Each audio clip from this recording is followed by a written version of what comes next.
Welcome to Impact Show. I'm so excited to be here with a great friend, Johnney Zhang, a fantastic developer and friend. I'm wearing a hard hat. It's the first time I've done an Impact Show with a hard hat. It's awesome. There's a reason for it. You'll figure it out in a second. This show is all about impact makers, people I know in my community and network that are doing just awesome things in their industry, in their community, in their give back. And I've been watching Johnney for the past few years doing some amazing projects, and I'm here with a stunning one, and we'll reveal that in a second. But before we do that, I'd like you to subscribe to our channel, and if you like it, hit the bell so you know every time we have a new episode. We just had Tarek El Moussa from Flipper Flop. We had Larry Armstrong, Aware Malcolm. We had the Pedigo founder and CEO, and we have an epic lineup in 2021. I can't wait till you see our shows. Johnney, tell our audience a little bit about your background, how you came to America, and what some of the projects you've been working on. Tell us in a couple minutes. Sure. So I was born and raised in China, and went to England when I was 15 years old. Went there for high school and university. I wasn't a really good kid at study, so I didn't know how to speak English when I got to England. So went through a really tough time in the first few years. But then, learned my English really quickly and started to go to school and do some part-time work, and I got into real estate in my university time, and started flipping houses actually. Oh, right. Okay. Yeah, I found an opportunity while I was in university where the rental rate is really high, but where their housing is really dirt cheap. So I was able to buy them and then remodel them, rent them out, and sell them as income properties. Right. Made some good returns. Came to the United States in 2011, and then started doing construction. So got my construction license in 2014, then got my broker license in 2016. So started doing developments after that. Right. And did a lot of custom homes, and now doing commercial homes.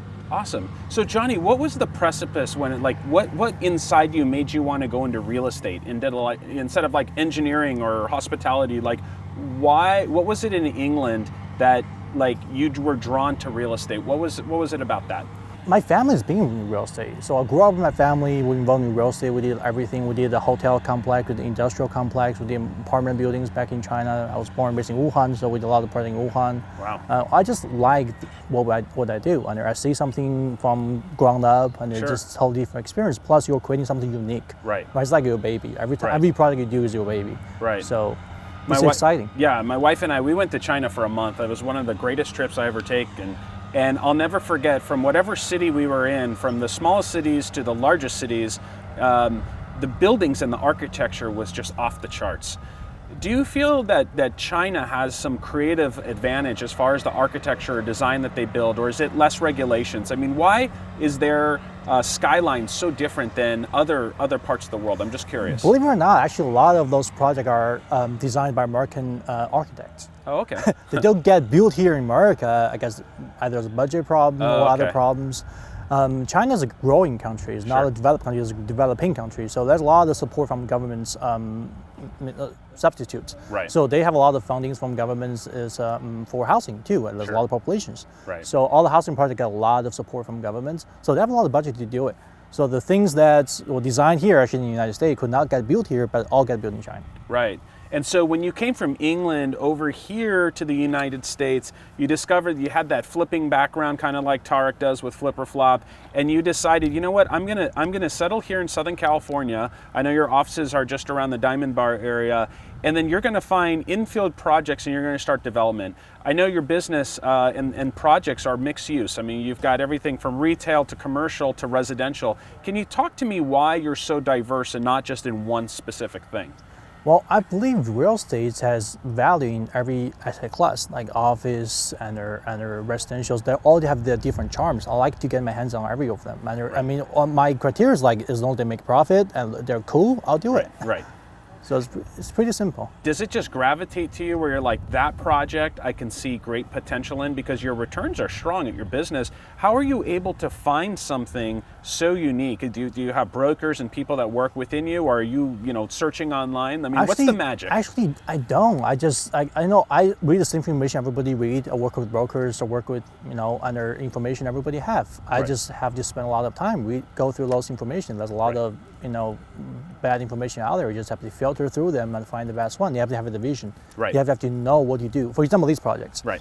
So I bought a project in 2014, and I bought it from bankruptcy. Right. So the previous owner was working on this for the last 10 years. Right.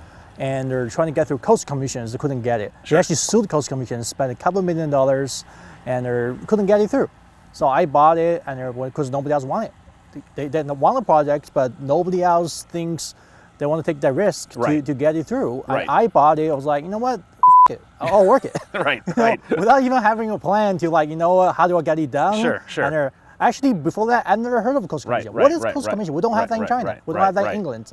We don't know. Sure. So anyway, I bought it. It took me quite a few years to get it through, but we got it done. So that's a big thing I want my audience to really hear is high risk is high reward. And Johnney saw an opportunity where someone else failed at, and he was able to identify and work through the dynamics to be able to get that project approved.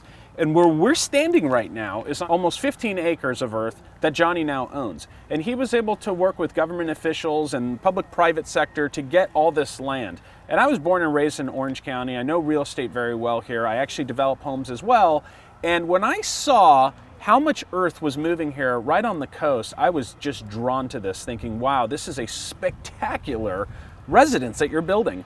Johnney, tell us where we're at and look at the surroundings of this. I mean, crystal blue Pacific Ocean from a 270-degree view, panoramic, 14, 15 acres of land. What are you building on this site? Project in Dana Point, and when we're searching for property, we're looking at Newport Beach, everywhere, surrounding area. We found this property in 15 acres in the middle of nowhere. Sorry, not middle of nowhere, actually. Within their communities, but there's no neighbors surrounding the area. It's like a big preserved land in Dana Point. So we feel like, okay, if this property has so much privacy that nobody else has, because if you go to Newport Beach, you buy a house there, then, well, you have your neighbors right next to it. Sure. So this one's different. So we're building a single family property here, which is over 18,000 square foot with a main house and about 12,000 square foot. Then there are rec rooms and a guest house. Wow. And their garage that can park like over 20 cars. Chinese like feng shui, so we're actually lying against the mountain and looking at the ocean. This is the best feng shui we have. Right. So we actually got a feng shui master here, look at the site before we bought it. Awesome. So the score is 10 out of 10. Symphony is the name of the project. Yes. Tell me about the name Symphony. How did you come up with that? And I'm in marketing, so when I heard Symphony and I saw Symphony, it could not have been a better word to represent what you're creating here. Talk a little bit about that vision. Thank you. So actually, when we bought this property, there was a previous design with another firm. I don't remember the architecture name. I didn't like that design, so I hired a local architect, Brian Jeanette. He came with a design, which the roof shape is like a circle, right? It's like a dancing music, so they call it symphony. Oh, beautiful. After architecture, he created architecture first, then he named it symphony afterwards. Right. I just fall in love with that design as soon as I see it. He gave me 3 options. I just like, I don't want to look at the other 2. This is it. This is it. I've never seen anything like this in here. Right. So this is so unique. But when they did the wrestling matches for the 1984 Olympics, it was at the Anaheim Convention Center. And the Anaheim Convention Center still has an elliptical shape. It was the original convention center. It's an elliptical dome. And this symphony project emulates that in so many ways. And that kind of elliptical design is timeless. You see a lot of contemporary homes, you see rustic homes, French homes, Italian homes. To me, I feel like those designs evolve over time, but this elliptical look is a timeless look that I think will be relevant for generations. I think you guys absolutely nailed it. So tell me a little bit about what feng shui means to you. I noticed that there's several water elements that you're making around this, pools and spas and such, but you also have the Pacific Ocean.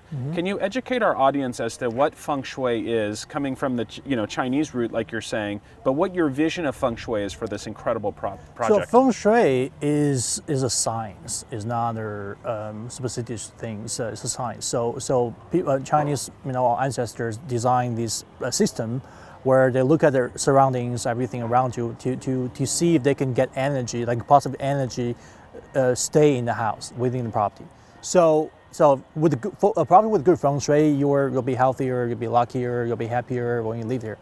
So lying against the mountain and facing the ocean at exactly 270 degree is the best feng shui you can have. That is awesome. And living in feng shui, I think it just gives a sense of balance to a human being. That energy is so important, and it's great to see how that radiates to this home. And this home isn't just a home, it's like a campus.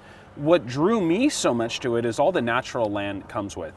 Donald Bren, who's been a mentor of mine and owns the Irvine Company, he's doing that at a much grander scale, right? So if you look at Newport Coast and some areas of Irvine, there's a lot of natural preserve that surrounds it, and I think it really ups the value value because it gives recreation and life to individuals and families and people who want to go jogging or hiking or walk their dog. You could basically do that here at your home. You come here, you've got this incredible home, but then you've got, what, 12 acres of natural land that's around you. What are some of the things that the owner could potentially do with that land? So the property is about 15 acres, and so if you see that mountain there, and we own like a half of it right Wow. here. The other half, like we don't own it, but there's a hiking trail on the land. So Oh, wow. the future owner can potentially walk the entire, like approximately over 30 acres of land, Right. hiking trail, and there, of course, like about 13 acres of that's private. Nobody can get into it. So their house takes about 2 acres of land. The rest of them are all preserved for nature. Right. So that's incredible, because I don't know of a single property in all of Orange County, which is the crown jewel of real estate, that has this much land that an individual can just take a walk and have their friends over. And in the era of social distance, I mean, this is going to be something that was going to be top of mind for years and years. Having just interviewed the CEO of Pedigo Bikes, you know, there's so many people that are now riding electric bikes and going outside and enjoying nature, and that's just becoming a part of that lifestyle, and I think that's a fantastic amenity. Johnney, tell us a little bit about your vision of the inside of the property. What are some of the amenities? What will be different about the way this house feels? We know what the outside and the feng shui and the surrounding land is. Tell us about your vision on the inside. Inside will be super modern, right? So we hired one of the best interior designer, who's James Magny out of Beverly Hills. He's known to be a modern design. We Right. picked him because we want this one to be modern, like timeless Sure. materials. So everything inside will go with outside. Actually, we'll have a big green onyx wall on the living room that's going to take the entire floor to ceiling, and there's all be carved and on the wall. Oh, wow. And then with the flooring will be like these dancing Sure. waves, Dancing waves. and they're with the big marble tiles. Right.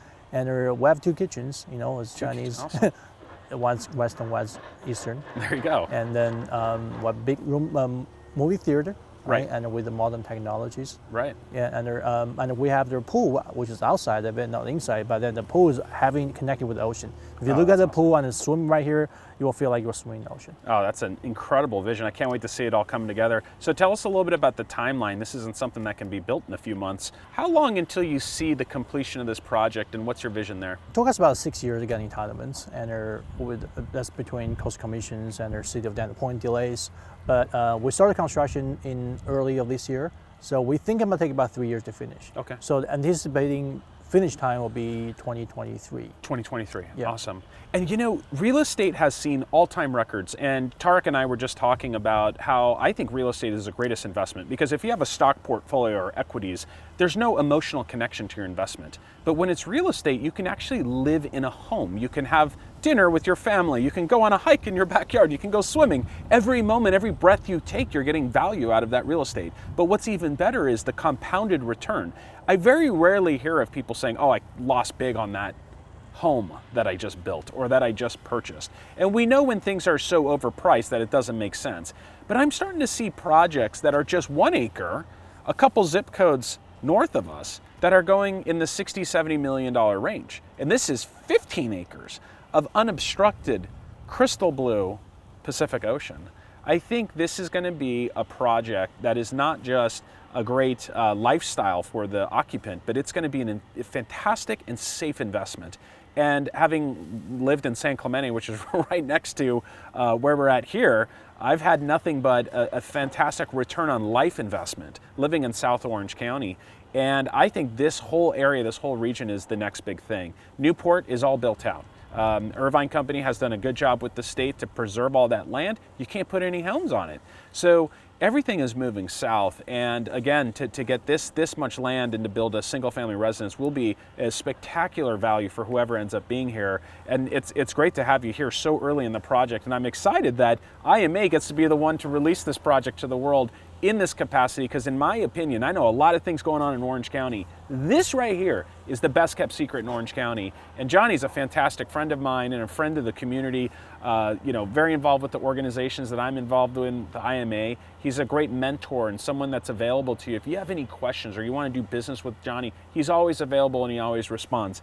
Johnney, let's switch gears a little bit to tell our audience about sort of your growth as an entrepreneur. We have thousands of people watching this that are young business people or people working for companies. When you face adversity, like when everything is like kind of crashing down on you on a project, how are you able to see past that? How are you able to kind of wake up the next day and just be like, you know what, that sucked, but now I'm ready on to something new? What advice do you have for our audience? Well, I can read a lot of Chinese books, and there's one saying is about yin yang. I never heard about it. So yin yang means like a positive and negative, right? Everything can be explained in two ways. I explain everything in a positive and negative way. So the way I think is everything happened to you, doesn't matter if it's good or bad. If it's really bad, there's always a good side of it. So I'll try to focus on the good side of it. There you go. Right. So whatever happened to me is bad, but there's always a good side of it. Right. If I failed the investment, fine. Oh, well, I learned my license. I'm not going to make the same mistake again. Right. There's always a good side of it. I'm just trying to focus on the good side, not the negative side. That's some really good advice. So no matter how bad it gets in that moment or that deal or that project you're working on, there's always something good to learn from it. So that's great advice, Johnney. In closing, you know, just looking at the future of real estate and business, is there any things that you see coming up just in the work that you're doing that you see as growth opportunities? I mean, we're sitting here in December 2020. Where do you see things going in real estate in the next maybe 2 or 3 quarters, and then maybe a little bit longer than that? What are your thoughts on that? Well, I think real estate is a really good investment long term, and no matter what, right? Because the population is growing, people need homes, and there's housing shortage in entire California, and everything's growing, and there's not enough homes. Right. So real estate is always going to be growing. There's going to be some downtime next year, sometime because of the pandemic, but I think long term, real estate will be back up. Johnney, not only are you great in real estate and diverse there, but you're also a diverse entrepreneur. Tell us a little bit about some of these recent businesses you've acquired or started, including Zhang Investment Bank, as well as New Rain, which is your PPE company and focused on healthcare. Can you talk a little bit about that? Sure. Actually, I did not start Zhang. I invested in Zhang. Zhang has been an investment banking based in San Diego. They've been around for 20 years. And Nia Stefani, the CEO and the founder of the company, and she started the company 20 years ago. And it's a really successful company. I met her, and I really like the company, the model, their business model, the goal they do. So I invest in the company. They're basically focused on helping small to medium business raise capitals, and be their financial advisor, be their investment bankers, help them whatever need they have. You know, most of the business fail because they don't have a capital. So they're resolving that problem for most of the business right here. And a New Rain is actually an online marketplace for health care products. So right now there's a tremendous need for PPE. I'm Chinese. When this pandemic first started, I actually donated a lot of gloves, a lot of masks from the U.S. to China. Wow. Although they're all made in China, but you know there was shortage in China. So I actually bought a lot of here, like a few million of them, sent it back to China. Then when these things hit U.S., I was like, shit, I have to buy from China. There you go. So bought a lot from China here, from China, and then donated here a lot. But then as I do, there's this continuous shortage, and I'm like, there's whatever, doesn't matter how much I donate, there's always a shortage. So you know what? I'm just gonna do it. I'm gonna get some investors. I'm gonna buy more, and I'm gonna sell them at the lowest price I could, and just to help out. I'm not expecting to make a lot of money, but obviously I have to make money to keep my return to my investors. But I did as much as I can. So now New Rain is their online marketplace, sell mostly PPEs, and they're at probably the best place you can find on the internet. Awesome, and we're sharing that with our audience today. So again, I present to you Johnney Zhang. Thank you so much for having us here and sharing your incredible project with our audience, and we wish you continued success. We'll be back to you, Impact Television, with our next guest coming up in the next few weeks, and we thank you for joining us today. Boom!